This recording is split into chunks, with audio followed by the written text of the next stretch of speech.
মাত্র ৬ দিনের ব্যবধানে আজ পদ্মা সেতুতে বসছে ৩৫ নম্বর স্প্যান। ডিসেম্বরের মধ্যেই দাঁড়িয়ে যাবে ৬.১৫ কিলোমিটারের পুরো সেতু।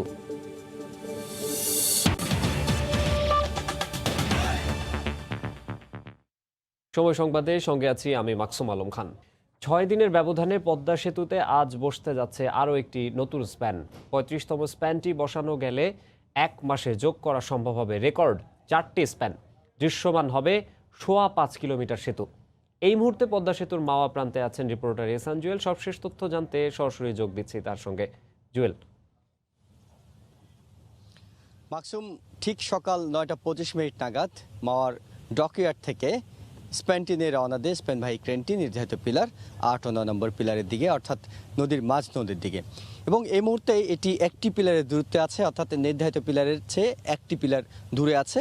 তার মানে খুবই কাছাকাছি চলে গেছে। ৭ এবং ৮ নম্বর পিলার এই মুহূর্তে অতিক্রম করছে। আমি সরাসরি ক্যামেরা একটু আপনাদের সেটা দেখাতে চাই, তাহলে আপনারা বুঝতে পারবেন যে কীভাবে আসলে ক্রেনটি স্প্যানটি নিয়ে সামনের দিকে এগিয়ে যায়। দেখতেই পাচ্ছেন যে পিলারটিতে বসবে ৮ ও ৯ নম্বর পিলার, এর মধ্যে ৮ নম্বর পিলার স্প্যান তোলা আছে, ৯ নম্বর পিলার পুরোটা খালি। তাদের খুব কাছাকাছি ক্রেনটা কিন্তু স্প্যান নিয়ে পৌঁছে গেছে। তার মানে আর হয়তো ১০-১৫ মিনিট সময় নাগাদ তারা নির্ধারিত পিলারের কাছে পৌঁছে যাবে। তবে এখানে যাওয়ার পরে কিছু কাজ রয়েছে, অর্থাৎ এখন দেখতে পাচ্ছেন যে ক্রেনটি স্প্যানটি নিয়ে যাচ্ছে, সেটি কিন্তু স্প্যানটি নিচের অংশে আছে, এখনও ক্রেনের উপরে তোলা হয়নি। নিচের অংশে রেখে এটিকে পিলারের কাছাকাছি নেওয়া হচ্ছে। যখন এটিকে একেবারেই দুটি পিলারের কাছাকাছি নিয়ে যাওয়া হবে, তখন এটিকে উপরের দিকে তোলা হবে, অর্থাৎ ক্রেনটিকে টেনে উপরের দিকে তোলা হবে। তার আগে আরও একটা গুরুত্বপূর্ণ কাজ আছে, সেটি হলো এই ক্রেনটি নদীর স্রোতে যাতে ভেসে না যায়। যখন এটি পিলারের উপর তোলার জন্য টান দেওয়া হবে, তখন যাতে শক্ত মাটি পায়, সেজন্য ক্রেনটির সামনে ৩টি কেবল, পিছনে ৩টি কেবল, মোট ৬টি কেবল দিয়ে এটি বেঁধে ফেলা হবে। আর দেখতে পাচ্ছেন যে এখানে আসলে কোনো মাটি নেই কিংবা পাড়ের কাছাকাছি নয়, তাই এটি কেবল টানার কাজটি করা হবে, নোঙর করার কাজটি করা হবে নদীর তলদেশের মাটির সঙ্গে। অর্থাৎ নদীর তলদেশে ৩টি করে ৬টি কেবল প্রবেশের পরে যখন এটি শক্ত করে টানার মতো অবস্থানে পৌঁছবে, তখন এটিকে টান দেওয়া হবে। টান দিয়ে এটিকে ৮ ও ৯ নম্বর পিলারের উপর তুলে দেওয়া হবে। এবং ৮ এবং ৯ নম্বর পিলারের উপর তুলে দেওয়া হলেই আমরা বলতে পারবো যে ৫.৫ কিলোমিটার পদ্মা সেতু দৃশ্যমান হয়ে গেছে। এবং চেষ্টা করা হচ্ছে আজকের মধ্যে কাজটি করার, যদিও গতকাল শিডিউল ছিল এটি তোলার, কিন্তু নদীর নাব্য সংকটের কারণে সেটি করা যায়নি। আজকে যে পথ দিয়ে এটিকে স্প্যানটিকে নিয়ে আসা হয়েছে, সে পথের বালি কিংবা পলি সেগুলো গতকালই সরিয়ে নেওয়া হয়েছে ড্রেজিং করে। ওই পথটুকু ড্রেজিং করে নেওয়া হয়েছে যাতে স্প্যানটি নিয়ে আসা যায়। সেই কাজ শেষে আজকে চেষ্টা করা হবে দুপুর নাগাদ হলেও এটি তুলে ফেলার। আমরা তখন হয়তো আপনাদের আবারও খবর জানাতে পারবো। এতক্ষণ পর্যন্ত এই ছিল আমাদের কাছে পদ্মা সেতুর সবশেষ খবর। মাকসুম। পদ্মা সেতুর ৩৫তম স্প্যান বসানোর বিষয়ে জানাচ্ছিলেন এহসান জুয়েল। ক্যাম্পাস বহিরাগত মুক্ত করতে হঠাৎ করে তৎপর ঢাকা বিশ্ববিদ্যালয় কর্তৃপক্ষ। বাড়ানো হয়েছে নিরাপত্তা। যদিও বিশ্ববিদ্যালয় প্রশাসন এর কোনো কারণ বলতে রাজি নয়। তবে পুলিশ বলছে বহিরাগতদের মাধ্যমে যাতে অপ্রীতিকর কোনো ঘটনা না ঘটে, সেজন্যই এমন ব্যবস্থা। ইকরাম হুসাইনের রিপোর্ট। বহিরাগতদের ক্যাম্পাস থেকে চলে যেতে বলছে প্রক্টোরিয়াল টিমের সদস্যরা। সরে যেতে বলা হচ্ছে হকার এবং বাইরের গাড়িকেও। অন্য সময় এমনটা দেখা যেত সন্ধ্যার পর, এখন ক্যাম্পাসে ভিন্ন চিত্র। করোনা মহামারী দিন দিন বাড়তেছে, আর সার্বিক সহযোগিতা আমাদের ঢাকা ইউনিভার্সিটি আমরা নিরাপত্তার সাহিত্যে নিরাপত্তার স্বার্থে আর কি সব কিছু করতেছি। বহিরাগত কোনো লোক আমরা অ্যালাউ করতেছি না। যাদেরকে আমরা পেতেছি সবাইকে আমরা বলতেছি ক্যাম্পাসের বাইরে চলে যান। গেল কদিন ধরে বিশ্ববিদ্যালয়ে নিরাপত্তা জোরদার করা হয়। কি কারণে নিরাপত্তার কড়াকড়ি আর বহিরামুক্ত করার চেষ্টা, তা নিয়ে মুখ খুলতে রাজি নয় বিশ্ববিদ্যালয় প্রশাসনের কর্তা ব্যক্তিরা। তবে কয়েকটি গণমাধ্যমের খবর, ক্যাম্পাস অস্থিতিশীল করার ষড়যন্ত্র হচ্ছে বলে তথ্য পেয়েছে গোয়েন্দারা। যদিও কোনো হুমকি নেই বলে দাবি পুলিশের। বহিরাগত কিছু লোকজনের আনাগোনা ক্যাম্পাসে বেড়েছে, এইটাকেই আমরা থ্রেট মনে করে যারা অছাত্র তারা ক্যাম্পাসে না আসে এবং কোনো রকমের কোনো পরিস্থিতি তৈরি করতে না পারে, এই জন্য আমাদের ক্যাম্পাসে একটু প্রক্টোরিয়াল টিম তাদের সাথে যৌথভাবে আমাদের সিকিউরিটি বাড়ানো হয়েছে। বুধবার কেন্দ্রীয় গ্রন্থাগারের পেছন থেকে একটি নবজাতকের লাশ উদ্ধার করে পুলিশ। ক্যাম্পাসে ছিনতাই ও চুরির ঘটনাও ঘটছে। বিশ্ববিদ্যালয়ের শিক্ষক ও শিক্ষার্থীরা বলছেন, হল বন্ধ থাকায় ক্যাম্পাস এখন বহিরাগতদের নিয়ন্ত্রণে। বহিরাগত মুক্ত করতে প্রশাসনের আরও কঠোর হওয়া উচিত। 2-1 বছর আগে হুমকি এসেছে যে ক্যাম্পাসগুলোতে মানে একটা অস্থিরতা তৈরি করা গেলে হয়তো রাজনৈতিক পট পরিবর্তনের একটা প্রেক্ষাপট তৈরি হতে পারে, এবং সেক্ষেত্রে কিন্তু সকলের একটি নজর থাকে ঢাকা বিশ্ববিদ্যালয়ের প্রতি। বহিরাগতরা দিনের চেয়ে রাত্রে বা সন্ধ্যার দিকে বেশি আসে, এটা ব্যবস্থা করতে হবে যাতে কোনোভাবেই না আসে। ক্যাম্পাসে এখন স্টুডেন্ট নাই, তারা যে কোনো অপকর্ম করে এখন পার পেয়ে যাচ্ছে। শিক্ষা প্রতিষ্ঠানের যে একটা বৈশিষ্ট্য আছে, যেখানে কোনো মানে দুর্ঘটনা বা কোনো অপ্রীতিকর ঘটনা ঘটবে না, আমরা সেটাই চাই। অনলাইনে ঢাকা বিশ্ববিদ্যালয়ের ক্লাস হচ্ছে, তবে হল খোলা ও পরীক্ষা নেওয়ার ব্যাপারে এখনও কোনো সিদ্ধান্ত হয়নি। ইকরাম হোসাইন, সময় সংবাদ, ঢাকা। জানুয়ারির মধ্যে অনুষ্ঠিত হওয়ার সম্ভাবনা রয়েছে স্থগিত হওয়া চট্টগ্রাম সিটি কর্পোরেশন নির্বাচনের। তাই আবারও সরগরম হতে শুরু করেছে রাজনৈতিক অঙ্গন। প্রতিদিনই রাজনৈতিক, সামাজিক বা ধর্মীয় অনুষ্ঠানে অংশগ্রহণ করছেন আওয়ামী লীগ ও বিএনপির মেয়র প্রার্থীরা। চট্টগ্রাম সিটি কর্পোরেশন নির্বাচন অনুষ্ঠিত হওয়ার কথা ছিল 29শে মার্চ। করোনা ভাইরাস প্রকোপ বাড়তে থাকায় নির্বাচনের মাত্র সপ্তাহখানেক আগে নির্বাচন কমিশন ভোট স্থগিত করে। তবে জোট গুঞ্জন রয়েছে জানুয়ারির মধ্যে অনুষ্ঠিত হতে পারে স্থগিত থাকা সিটি কর্পোরেশন নির্বাচন। তাই রাজনৈতিক, সামাজিক কিংবা ধর্মীয় অনুষ্ঠানে নিয়মিতভাবে অংশ নিচ্ছেন আওয়ামী লীগের পক্ষ থেকে মনোনয়ন পাওয়া মেয়র প্রার্থী। তার দাবি দ্রুত নির্বাচন দেয়ার। আমি মনে করি নির্বাচন হওয়ার ব্যাপারে তো কোনো বাধা নেই। মানুষ যেখানে স্বাভাবিক জীবনযাত্রায় ফিরে গিয়েছে, সেখানে নির্বাচনের তারিখ নির্ধারণ করা উচিত বলে আমি মনে করি। এখন একটা সুন্দর পরিবেশ বিরাজ করছে। পিছিয়ে নেই বিএনপির মেয়র প্রার্থী সাদাত হোসেনও। প্রতিদিনই নগরীর বিভিন্ন ওয়ার্ড ও থানায় চালিয়ে যাচ্ছেন সাংগঠনিক কার্যক্রম। সমতা যদি রক্ষিত হয় সব মিলিয়ে, তাহলে নির্বাচনটি আসলে একটি উৎসবমুখর পরিবেশ হবে। কারণ মানুষ তাদের যে ভোট দেওয়ার যে চিন্তাভাবনা, সেটা থেকে অনেক দূরে সরে গেছে।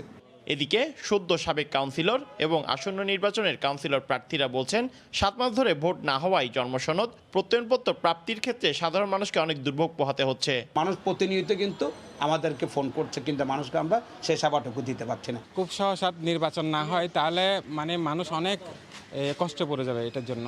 আগামী 6 ফেব্রুয়ারি বর্তমান সিটি কর্পোরেশন প্রশাসকের মেয়াদ শেষ হবে। স্থানীয় সরকার আইন অনুসারে প্রশাসক নিয়োগের 180 দিনের মধ্যে নির্বাচন অনুষ্ঠানের আইনি বাধ্যবাধকতা রয়েছে। পার্থপ্রতিম বিশ্বাস, সময় সংবাদ, চট্টগ্রাম।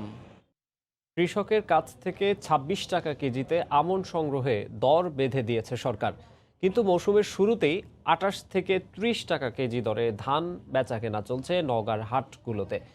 বাজার দর বেশি থাকায় গত বোরো মৌসুমের মতো এবারও সরকারি গুদামে ধান দিতে আগ্রহী নন কৃষকেরা। আগাম জাতের রোপা আমন ধান কৃষকরা কাটতে শুরু করেছেন নওগাঁর মাঠগুলোতে। কেটে তোলা ধান বিক্রির জন্য হাটে তুলছেন অনেকেই। মৌসুমের শুরুতেই এসব ধান 1050 থেকে 1070 টাকা দরে বেচা কেনা চলছে প্রান্তিক হাটে। চলতি আমন মৌসুমে কৃষকের কাছ থেকে সরকার 1040 টাকা মন দরে ধান কেনার ঘোষণা দিয়েছে, কিন্তু কৃষকরা বলছেন হাটে দর বেশি থাকায় সরকারি গুদামে ধান দিতে আগ্রহী নন তারা। গুদামে গেলেও হয়তো ওই দাম পাবো বা অথবা কমও দিবে, 40 টাকা পড়বে, 1040 টাকা। আর এখানে তো বেশি দাম পাচ্ছি, কাজে এখানে দিবে। কাটারি জাতের ধান 1200 টাকা, নাজির 1100 টাকা, নতুন পারিজা 1080 টাকা, 28 1100 টাকা, মামুন স্বর্ণা 1080 টাকা মন। ব্যবসায়ীরা বলছেন সরকারের বেঁধে দেওয়া দরে ধান কেনা শুরু হলে বর্তমান বাজারে কৃষকরা ক্ষতির মুখে পড়বে। এই দামে আমরা যদি কিনে চাল করে গোডাউনে আমরা দিতে যাই, তাহলে প্রতি কেজিতে আমাদের 5 থেকে 60 টাকা আমাদের লস খেতে হবে। ধান ও চাল সংগ্রহে সরকারি দরকে বাজারের সাথে অসামঞ্জস্যপূর্ণ বলছেন চালকল সমিতির নেতা। রেট ডিক্লারেশন হয়েছে, সেখানে ধানের মূল্য 26 টাকা রাখা হয়েছে, চালের মূল্য 37 টাকা নির্ধারিত হয়েছে। এটি অসামঞ্জস্যপূর্ণ বাজার। জেলা খাদ্য বিভাগ জানায়, গেল বুড়ো মৌসুমে কৃষকের কাছ থেকে 26 টাকা কেজিতে 32,340 মেট্রিক টন ধান কেনার লক্ষ্যমাত্রার বিপরীতে মাত্র 4,300 মেট্রিক টন সংগ্রহ হয়। এমআর রকি, সময় সংবাদ, নওগাঁ।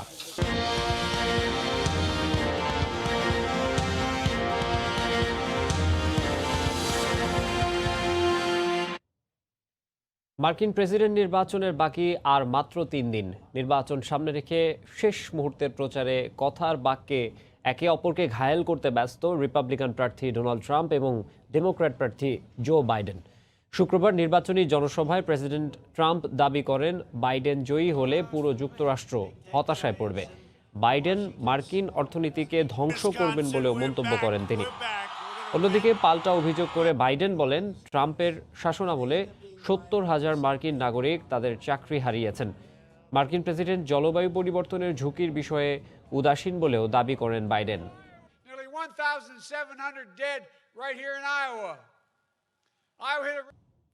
সাপ্তাহিক ছুটির দিনে কক্সবাজার সমুদ্র সৈকতে পর্যটকদের ভিড়। এই মুহূর্তে সুগন্ধা পয়েন্টে আছেন সহকর্মী সুজাউদ্দিন রুবেল। বিস্তারিত জানতে সরাসরি যাচ্ছি তার কাছে। রুবেল, সাপ্তাহিক ছুটির দ্বিতীয় দিনও বিপুল সংখ্যক পর্যটক ভিড় করেছে বিশ্বের দীর্ঘতম সমুদ্র সৈকত কক্সবাজারে। এখন সমুদ্র সৈকতের যে সুগন্ধা পয়েন্ট রয়েছে সেই সুগন্ধা পয়েন্টে কিন্তু পর্যটকরা আনন্দ আর হই হুল্লোড়ে মেতে আছে। শুধু সুগন্ধা পয়েন্ট নয়, বিশেষ করে যে কলাতলি, লাবণী, শৈবাল, ডায়াবেটিস এবং মাদ্রাসা পয়েন্টও বিপুল সংখ্যক পর্যটক ভিড় করছে। এখন দেখতে পাচ্ছেন বিপুল সংখ্যক পর্যটক ঢেউতে মেতে আছেন। অনেকে যে জেট স্কি রয়েছে সে জেট স্কিতে চড়ে সমুদ্র উপভোগ করার জন্য বের হচ্ছেন। আমরা এখন দেখতে পাচ্ছি বিপুল সংখ্যক পর্যটক সৈকতের পানিতে মেতে আছেন। বিশেষ করে এখানে ছোট থেকে সব বয়সের মানুষেরই একটা মিলন মেলায় পরিণত হয়েছে পুরো সাগর তীর। আমরা বেশ কিছু পর্যটকের সাথে কথা বলেছিলাম, তারা যে বিষয়টি বলছে তারা সাপ্তাহিক যে 2 দিন ছুটি পায়, শুক্র এবং শনি, এই 2 দিন ছুটি নিয়ে তারা দূর দূরান্ত থেকে কক্সবাজার ছুটে আসছেন এবং তাদের মূল উদ্দেশ্য হচ্ছে যে গত 5-6 মাস তারা করোনার কারণে ঘরবন্দি ছিল, সেই ঘরবন্দি জীবন থেকে মুক্তি পাওয়ার জন্য মূলত কক্সবাজারে ছুটে এসেছেন এবং তারা এখানে সমুদ্রের সাথে মেতে আছেন।